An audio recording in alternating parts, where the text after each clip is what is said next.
Trump asks Supreme Court to intervene in Mar-A-Lago special master dispute. CNN poll finds 90% of U.S. adults say mental health is a crisis in the nation. U.S. Supreme Court hears case that could gut voting rights for minority groups. 3 Rohingya killed, 45 rescued as boat carrying migrants sinks in Bay of Bengal. Zelenskyy hits back as Elon Musk sets up Twitter poll on annexed Ukrainian areas.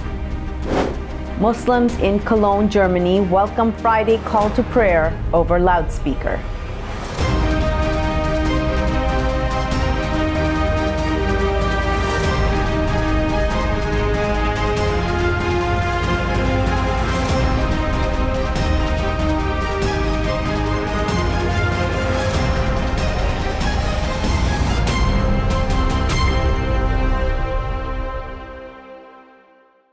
From Washington, D.C., this is the Muslim News on Muslim Network TV. Assalamu alaikum, I'm Hena Zuberi. Our top story tonight. Former President Donald Trump is asking the U.S. Supreme Court to review privileged material seized by the FBI from his Mar-A-Lago resort in August. Trump wants to partially reverse a legal decision preventing the special master from examining 100 documents with classification markings. In the United States, a special master is appointed by a judge to oversee one or more aspects of litigation. The appellate court's motion to vacate the ruling represents the ex-president's final chance to reinsert the documents into the special master review.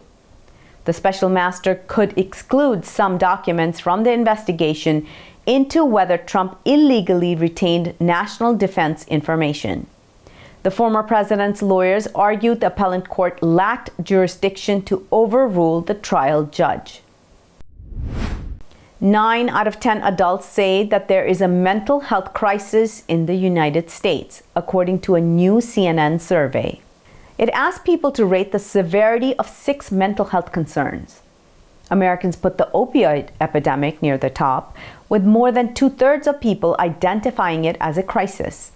Over half of those surveyed identified mental health issues amongst children and teenagers as a crisis, as well as severe mental illness in adults.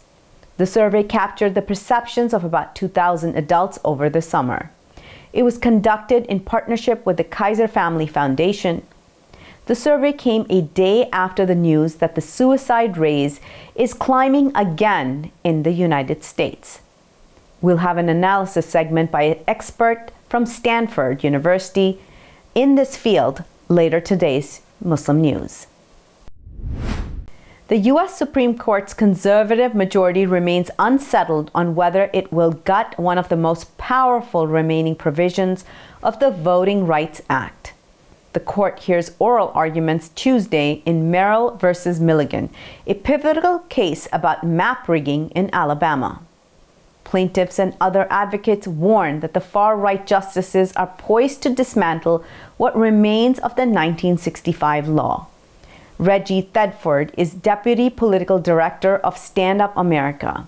He said if the right-wing supermajority has its way, it will open the floodgates for racial gerrymandering and diminish the political power of voters of color. Black voters comprise nearly 1/3 of Alabama's population. The congressional map was approved last November by the state's GOP-controlled legislature. It contains only 1 majority black district out of 7 total.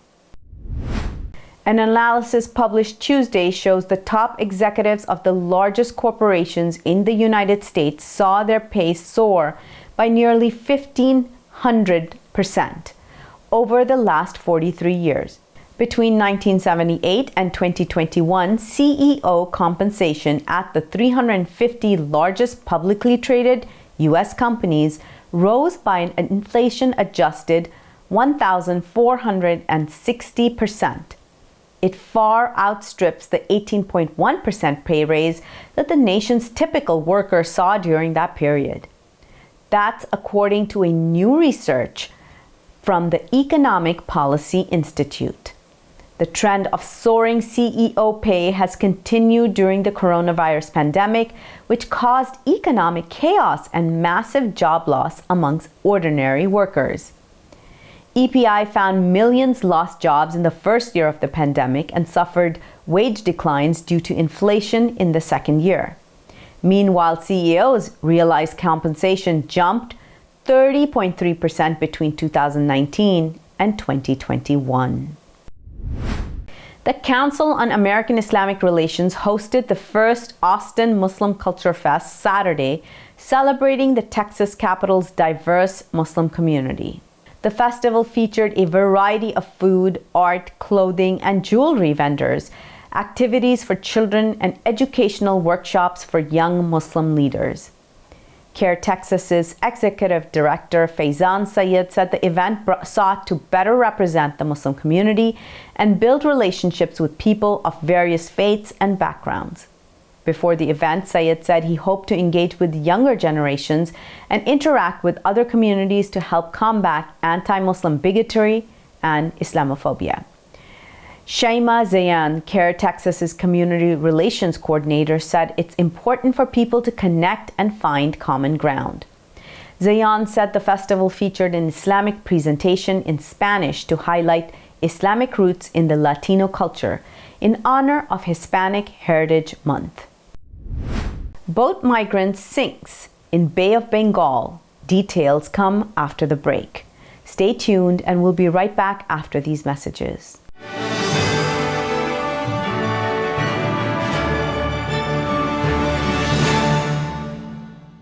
A free 3-minute online chat can give you the personalized tips you need to start boosting your retirement savings today. I am what hunger looks like in America.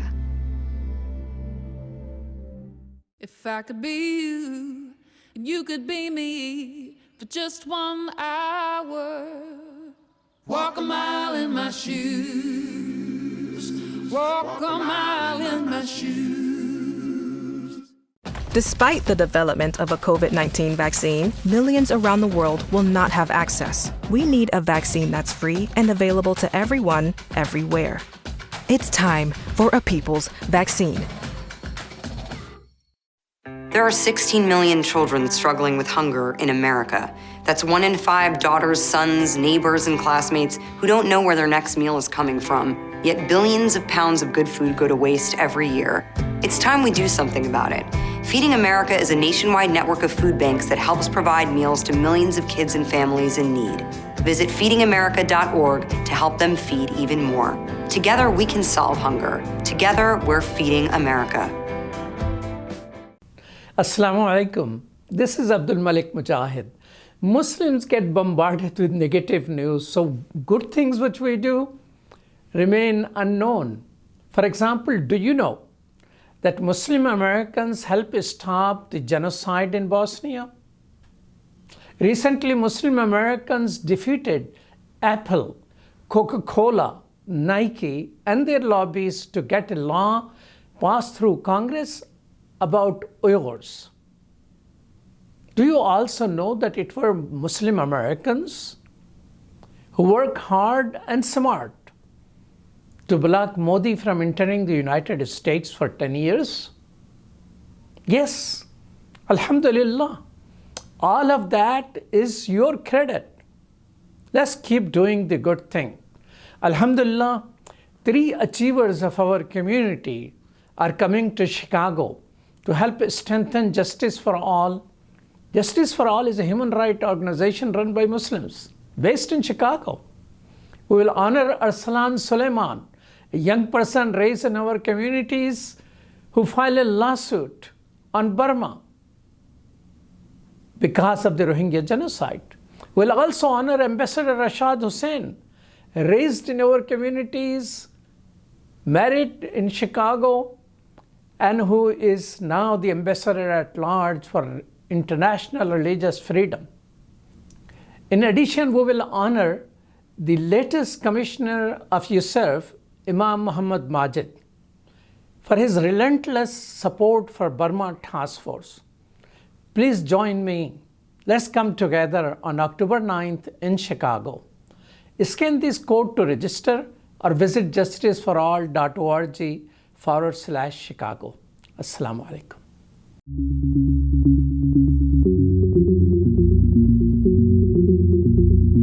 To stop this genocide, we need your help.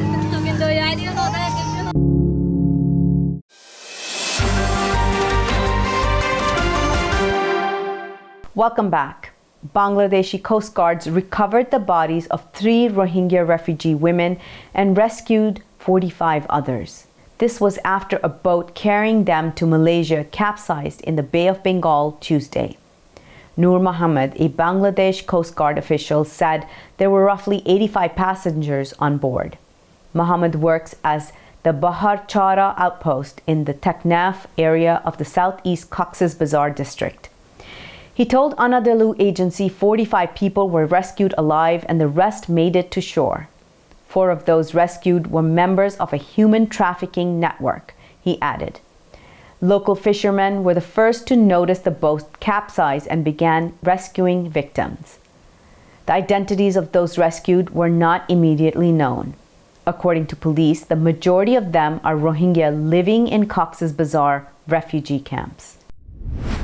Muslims in the German city of Cologne welcomed the municipality granting permission for the call to prayer every Friday on loudspeaker for 2 years. Abdurrahman Atasoy, acting president of the Turkish Islamic Union for Religious Affairs, said the first call to prayer will be heard over loudspeakers on October 14th. He said the right to call to prayer is granted to Muslims by the Constitution of Germany. The Muslim community informed residents of the neighborhood about Islam and its tenets to remove any prejudice. France's far-right politician Marine Le Pen demanded more mosques be closed nationwide, Anadolu news agency reports. Le Pen's demands comes despite the closure of 24 mosques in France in the past 2 years upon the order of Interior Minister Gérald Darmanin. Le Pen said Darmanin must close all extremist mosques in our lands, quote unquote, in an interview with French TV channel BFM-TV. She said all Muslims who have what she called radical rhetoric should be deported. In August 2021, France's highest constitutional authority approved a controversial anti-separatism law that has been criticized for singling out Muslims. The law was passed by the National Assembly last summer despite strong opposition from rightist and leftist lawmakers. Police are investigating the murder of Jammu and Kashmir's Director General of Prisons. Hemant Kumar Lohia was found dead at a friend's home overnight after his domestic help went missing. A militant outfit claimed responsibility for the killing. Lohia's throat has been slit and there were burn marks on his body. Additional Director General of Police Mukesh Singh said the guard stationed outside the house broke into Lohia's room after noticing a fire there. Jammu and Kashmir Director General of Police Dilbagh Singh said the suspect apparently had strangled Lohia to death, slit his throat, and attempted to set his body on fire. Dilbagh described the killing as extremely unfortunate and added a search operation is underway to arrest the runaway. On Monday, the United Nations urged central banks to loosen their belts to avoid a global recession. The agency said financial tightening risks pushing the world into grim and prolonged stagnation. The UN Conference on Trade and Development revised down its growth forecast for the world economy in its annual report. In March, the group reduced its projection for global economic growth from 2022 from 3.6% to 2.6%. It now expects growth of 2.5% this year, with a further deceleration to 2.2% in 2023. By comparison, the Organization for Economic Cooperation and Development has maintained its 2022 forecast at 3% and expects a 2.2% growth next year. Protesters set fire to a government building Monday in the Ghor Governorate, Iraq, security sources said. A group of men took the streets in the city center of Nasiriyah to protest, sources said. Demonstrators then set fire to the governor's office with Molotov cocktails. A curfew was declared in the city over the incident. Nasiriyah, located 270 miles south of the capital Baghdad, is mired in poverty and plagued by poor infrastructure, joblessness, especially amongst young people. It was the main stronghold of the anti-corruption protest movement. In 2019, mass anti-government protests erupted, lasting for months, forcing the then Prime Minister Abdul Mahdi to step down. Elon Musk prompted an online row with Ukrainian President Volodymyr Zelenskyy after he asked Twitter users to weigh in on his ideas to end Russia's war. Musk suggested UN-supervised elections in 4 occupied regions that Moscow annexed after what it called referendums. Kiev and Western government announced the votes as illegal and coercive. The Tesla chief executive also suggested Crimea, which Moscow seized in 2014, be formally recognized as Russia. He asked Twitter users to vote on ensuring water supply to Crimea and that Ukraine remain neutral. Coming up next after the break is our in-depth analysis segment on suicide. So stay tuned and we'll be right back after these messages.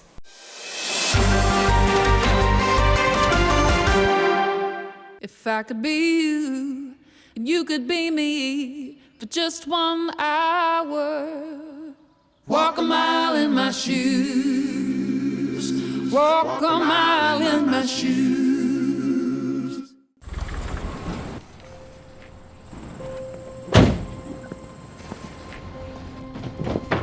Dad, they took over my bedroom. Come on, come on.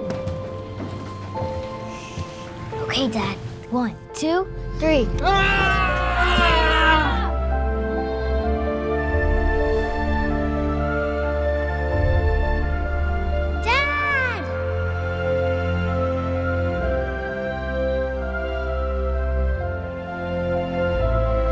You saved me.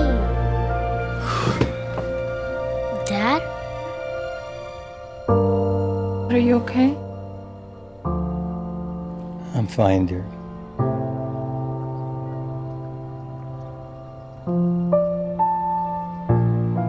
Your hero needs you now, and AARP is here to help. Find the care guides you need at aarp.org/caregiving. Assalamu alaikum! I love Adam's World because it makes me learn in a fun way. That Adam has a green face and orange hair. I like this song. I like how Adam sings. I like Adam's World because it makes me happy.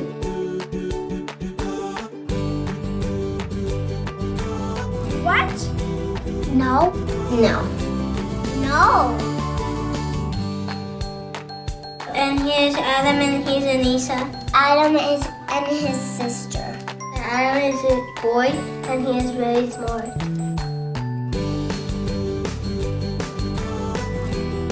Download the new Adam's World app at adamsworldapp.com and let's help tomorrow's Muslims today. Assalamu alaikum. This is Abdul Malik Mujahid. Muslims get bombarded with negative news, so good things which we do remain unknown. For example, do you know that Muslim Americans helped stop the genocide in Bosnia? Recently, Muslim Americans defeated Apple, Coca-Cola, Nike, and their lobbies to get a law passed through Congress about Uyghurs. Do you also know that it were Muslim Americans who work hard and smart to block Modi from entering the United States for 10 years? Yes, Alhamdulillah. All of that is your credit. Let's keep doing the good thing. Alhamdulillah, 3 achievers of our community are coming to Chicago to help strengthen Justice for All. Justice for All is a human rights organization run by Muslims based in Chicago. We will honor Arslan Suleiman, A young person raised in our communities who filed a lawsuit on Burma because of the Rohingya genocide.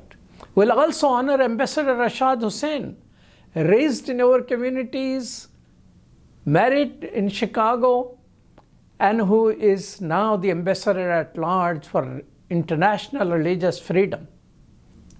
In addition, we will honor the latest commissioner of USERF, Imam Muhammad Majid, for his relentless support for Burma Task Force. Please join me. Let's come together on October 9th in Chicago. Scan this code to register or visit justiceforall.org/Chicago. Assalamu alaikum. To stop this genocide, we need your help.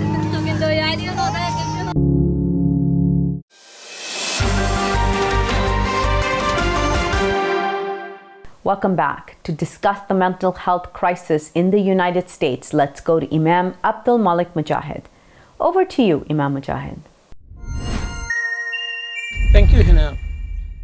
Nearly 500,000 people committed suicide in the last 10 years. And it has been an increasing trend. Pandemic gave us somewhat of a break, but the suicide rate is rising again. What's happening in America? What can be done about it? We have a scholar in this field, Dr. Rania Awaad. Welcome to Muslim Network TV and Assalamu alaikum. Wa alaikum assalam wa rahmatullahi wa barakatuh. It's a pleasure to be here. Dr.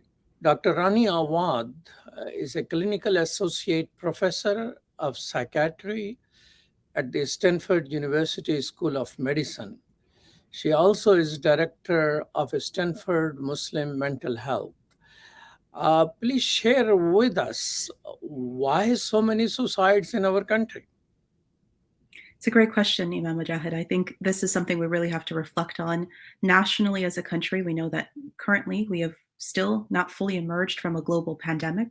Certainly, the rates have gone up in terms of suicide attempts and both suicide deaths in the last couple of years. And this also has not been, our Muslim communities haven't been immune to this either.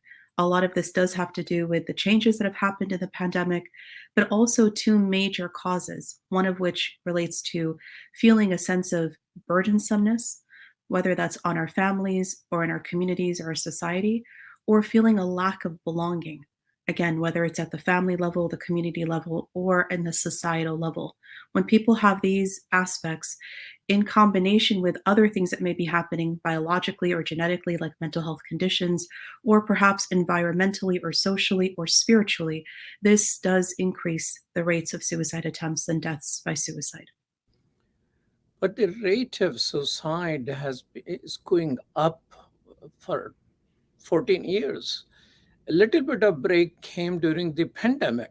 So pandemic, while it was such a traumatic thing, which still is ongoing, why suicide became lower during that period?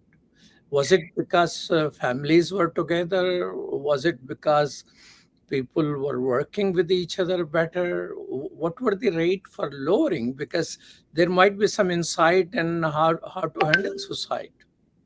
Of course. I think it's important to also look at what the trends are. There's a lot of still emerging research on this topic. So I can't say that we conclusively know. When we look at the Muslim community, for example, and the rates there of how exactly how people were dealing with COVID-19 and the pandemic, what we saw was some really interesting research, actually. There was a study my lab did in correlation with the Yaqeen Institute, a very large global study on COVID-19, pandemic, and Muslims. And what was very interesting there is that we found that when people turn to spirituality, they turn to their religion, they turn to aspects of the unknown, because the pandemic, there were so many unknowns. And so when they turn to Allah subhanahu wa ta'ala, in that He was the one who is the holder of the unknown, they actually fared better. Their mental health actually did better. And when the opposite is also true, when they did not do so and there was a lot more worrying, we found that people actually had a higher chance of developing MDD or major depressive disorder by at least 70%. Now, the minorities in the United States, especially Black and Native Americans, have a higher rates of death by suicide. Are there specific variables for that? Certainly, whenever there's marginalized or minority communities, there are many more complicating factors that are added to the picture. And so, whereas access to care and resources to care and prevention upstream, we talk about upstream prevention of suicide and downstream work as well. Many of those resources are not in place for marginalized communities, and the communities are even more affected. Like the example of COVID-19 pandemic, the deaths from the pandemic and also the loss of jobs and stability economically and with resources was even more prominent in those marginalized communities. So yes, there is many more complicating factors there. So more death during the COVID for minorities and more death by suicide for the minorities, it seems. Correct.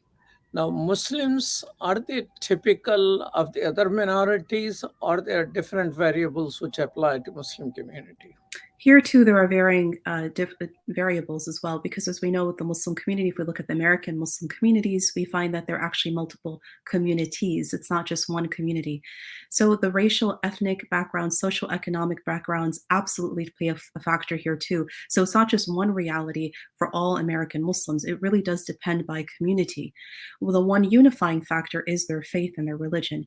And so sometimes it is easier to actually compare across faith groups than across social, economic, and racial ethnic backgrounds, because here you're going to find many variables. So the study which you have done of Muslims globally, how many people participated in that, or was it scientifically reliable? The study that you're referring to relates to a study that was actually conducted by the ISP, the Institute of Social Policy and Understanding. It is part of their American Muslim poll that they do annually. The data that we published so far has been in the 2019, so pre-pandemic data. And it was a comparative study across different faith and ethnic groups across all of the US. And so this was a robust study in which we were able to add specific questions related to mental health, one of which was related to suicide. Now, federal government seems to be paying attention to that. They have mandated a 3-digit crisis number 988 for help. Do you think someone who is committed to commit suicide or thinking about suicide will call that number? Are these, I mean, there have been many crisis lines and phone lines and text lines. We also have one text salam to 741-741. But do you think these things are helpful, or we're doing our job whether somebody benefits from it or not? Here too, there are many important aspects to consider. I think that we are going into the right direction of having 988. It's a shortened number from what used to be the 188 number. It was much longer national suicide hotline number. Now it's a quick number. It's easy to remember, and it's different than 911. Often we are very concerned about law enforcement getting involved in cases like this. We prefer people who are trained in mental health professionally. And so when you call the 988 number, what happens is you're directly routed 24 hours a day, 7 days a week, directly routed to somebody who can assist and screen and be able to tell that person if they need immediately to go into emergency care or even send them emergency services, versus which, you know, the number was maybe harder to remember before. So we have actually seen, since the government rolled this out in July of this year, 2022, a 45% increase in people actually using the hotline. In terms of how effective it will be in the long term, this is yet to be seen. It's only been in place only a few months. And I should also add here that there is an effort for our Muslim communities. We are currently working on a public service announcement, a PSA, with imams across the nation and sheikhat across the nation to actually encourage the Muslim communities to use the 988 number in hopes that this will help bring down the very high number of increase we're seeing within Muslim communities of suicide attempts. I have seen recently, talking about the Muslim community and Friday sermons, there is a high level of emphasis on seeking professional help. Of course, this is probably motivated by the fact that people have not been doing that. But when they emphasize the need for seeking professional help, it seems inadvertently or intentionally they de-emphasize the spiritual aspect of help. While you're saying that your survey determined that spirituality was important in helping people out of the crisis mode. I think it's very important that we do not lose sight of either. I think that is our worldview as Muslims is one that is very much integrated. We have no issue with religion and science together. They are together, and very much spirituality as well as professional medical care is going to be very important here.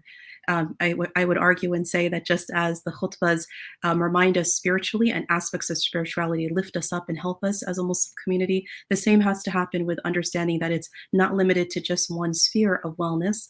Also, our wellness is considered to be biological, physical, mental, emotional. All of these aspects have to be up, those voices have to be uplifted in our khutbahs and our communities. And so I think it's actually in the right direction that we're talking about all these integrated parts of our wellness. Well, Professor Rania Awaad, thank you so much for your time and for being with us once again. Thank you so much. My pleasure. Thank you. Back to you, Hena. Thank you so much, Imam Mujahid. These stats are indeed troubling. Suicide is an especially taboo topic in Muslim communities. That's all from our Washington studios tonight. Thank you for tuning in. You can find previous episodes and more on our YouTube or Facebook. For more content, keep watching Muslim Network TV or visit muslimnetwork.tv. Assalamu alaikum and good night.